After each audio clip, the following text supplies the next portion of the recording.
ഇത് എന്താണെന്നറിയാമോ? കുറച്ച് നാരങ്ങ ഉണക്കാനായിട്ട് എടുത്ത് വെച്ചേക്കുവാണ്. ഇത് ഞാൻ നാരങ്ങ ഫുൾ നാരങ്ങയും ഉണ്ട്. ഈ ചാറൊക്കെ നമ്മൾ ജ്യൂസിന് വേണ്ടി നാരങ്ങയുടെ ചാറ് പിഴിഞ്ഞെടുത്തിട്ട് ബാക്കിയുള്ള തോടും ഞാനിതിലിട്ടിട്ടുണ്ട്. രണ്ടും കൂടെ മിക്സ് ചെയ്തതാണ്.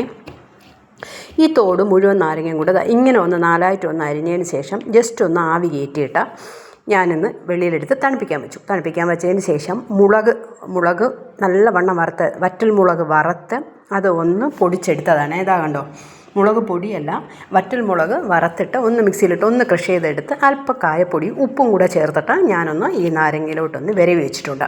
ഇത് ഇനി ഒരു വലയൊക്കെ ഇട്ടിട്ട് ഒന്ന് വെയിലത്ത് വെച്ച് ഉണക്കി ഞാനിത് സൂക്ഷിക്കാൻ പോവുകയാണ്. ഇങ്ങനെ സൂക്ഷിച്ച് വെച്ചാൽ നമുക്ക് വർഷങ്ങളോളം ഈ നാരങ്ങ നമുക്ക് ഉപയോഗിക്കാൻ പറ്റും.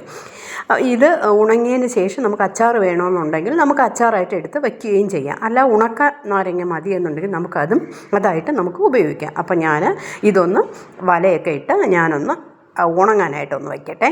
ബായ്.